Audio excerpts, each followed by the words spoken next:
तो देख ही सकते हैं इसे बस इस तरीके से उठाइए, मुंह में जाते ही घुल जाने वाली रसमलाई है। तो देखिए कितना अच्छा लग रहा है। तो खाने में बहुत टेस्टी और स्वादिष्ट रसमलाई बन के तैयार हुई है। देखिए फ्रेंड्स, आज हम यहाँ पर बनाने वाले हैं दूध और ब्रेड से कुछ नई रेसिपी। तो देखिए हमने यहाँ पे 500 ग्राम के करीब दूध ले लिए हैं। अब इसे रख देते हैं हम बॉयल होने के लिए। तो हमने ब्रेड लिए हैं, तो दूध और ब्रेड से कुछ यहाँ पर नई रेसिपी बनने वाली है। तो चलिए अब हम पहले चलते हैं, दूध को अच्छे से हम भुनेंगे खोवा। अब इसी तरीके से हम चलाते हुए अच्छे से इसका खोवा भून लेते हैं। तो देखिए यहाँ पे इतना मोटा हमने जलाते हुए इसके खोवा को हम कर लिए हैं। तो अब हम चलते हैं, इसमें डालेंगे देखिए आधी कटोरी चीनी। तो चीनी हमने इसी तरीके से इसमें डाल देते हैं। तो चीनी को डालते हुए हमें इसे अच्छे से मिलाते हुए चला लेना है। अब इसे हम खोवा भूज लेते हैं, चीनी को भी मिक्स करके। हमने चीनी इसमें खड़े डाले हैं ताकि चीनी इसमें भुजाएगी, खोए के साथ अच्छे से मिल जाएगी, पिघल जाएगी। तो इसीलिए हमने इसमें खड़ी चीनी डाल दिए हैं साबुत। तो देखिए यहाँ पे हमारी चीनी कितने अच्छे से गल चुकी है। तो अब इसे हम चलाते हुए अच्छे से इसे सुखवा लेंगे। इसी तरीके से हम इसे चलाते हुए सुखवा लेते हैं अच्छे से। तो देखिए यहाँ पे हमारा खोआ कितने अच्छे से भुना चुका है। तो देख ही सकते हैं यहाँ पे, तो जिस तरह बर्फ़ी वाला खोआ होता है उसी तरह हम यहाँ पे खोए को अच्छे से भून लिए हैं। तो इसी तरह बर्फ़ी वाला खोआ जलाया जाता है बर्फ़ी बनाने के लिए। तो देखिए हमारा कितने अच्छे से बनकर तैयार है। तो चलिए अब इसे हम चलते हैं, निकाल लेते हैं प्लेट में। तो देखिए हमने खोए को निकाल लिए हैं। तो चलते हैं अब इसी कढ़ाई में हम फिर से यहाँ पे डालते हैं दूध। तो हमने यहाँ पे दूध डाले हैं, 2 लीटर के करीब हम दूध डाल दिए हैं। तो देखिए अब इसे भी हमें अच्छे से बॉयल होने तक के पकाना है। इसे थोड़ा से मोटा होने तक के हमें इसी तरीके से पकाना है। तो देखिए हमने इसे भी चलाते हुए उसी तरीके से हमें इसे मोटा थोड़ा से पका लेना है। देखिए हमारा दूध अच्छे से बॉयल हो रहा है। तो अब इसमें हम डालेंगे गेहूँ का आटा। तो देखिए हमने गेहूँ का आटा यहाँ पर हाथ से डालते हैं। तो हमने इस तरीके से गेहूँ का आटा डालते हैं। अब इसे हम अच्छे से मिला लेंगे। अब इसे इस तरीके से अच्छे से मिलाना है ताकि गेहूं का आटा अच्छे से मिक्स हो जाए, कहीं इसका लम्स ना रहे। इसी के साथ में डाल देना है यहाँ पे हल्दी पाउडर। तो देखिए हमने कलर में आने के लिए हम यहाँ पर डाल रहे हैं हल्दी पाउडर। तो हमने कलर नहीं डाल रहे हैं, हमने हल्दी पाउडर डाल रहे हैं। तो देखिए आधा चम्मच हम यहाँ पे हल्दी पाउडर डाल देते हैं दूध में। अब इसे हम अच्छे से मिलाएंगे। इस तरीके से मिलाते हुए हम अच्छे से इसका जो लम्स बन चुका है गेहूं का आटे का, तो इसे हम अच्छे से फोड़ लेंगे। तो देखिए अब इसमें हम चलते हैं, डालते हैं यहाँ पे 1 कटोरी चीनी। तो चीनी हमें इसी तरीके से यहाँ पर डाल देना है और इसमें थोड़ा से आधी कटोरी चीनी और हम डाल देते हैं। अब इसे हम अच्छे से मिला लेते हैं।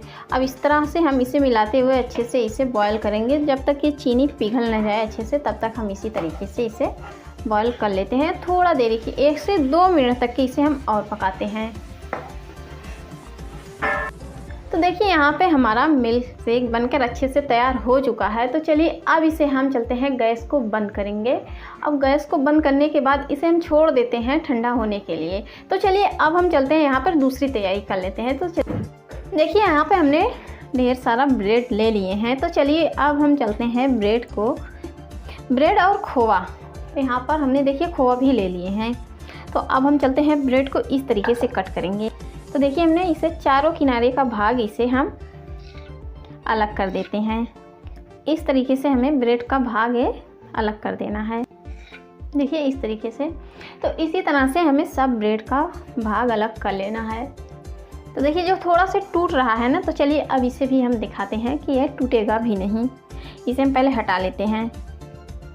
तो देखिए हमने पहले यहाँ पर ब्रेड को रखेंगे और बेलन लेंगे। बेलन से हम इस तरीके से दबाते हुए हम इसे दोनों तरफ घुमाकर बेल देते हैं।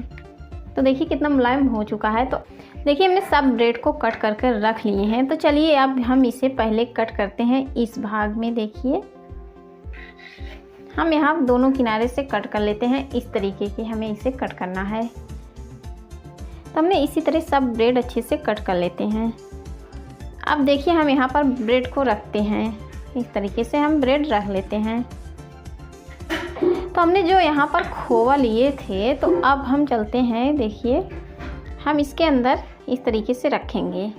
अब रखने के बाद ऊपर से ब्रेड को चिपका देते हैं। देखिए हमारा ब्रेड अच्छे से चिपक गया है। तो अब हम सब इसी तरीके से अच्छे से पहले चिपका लेते हैं खोवा रख। देखिए हमने सब अच्छे से ब्रेड में भर कर रख लिए हैं। तो देखिए कितना अच्छा लग रहा है देखने में। तो चलिए अब हम इसके ऊपर से डालते हैं यहाँ पर मिल्क शेक।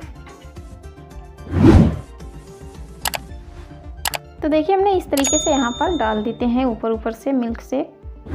तो हमने इसके सब के ऊपर से डाल रहे हैं ताकि अच्छे से सब में मिल जाए और सब अच्छे से इसमें डीप हो जाएं।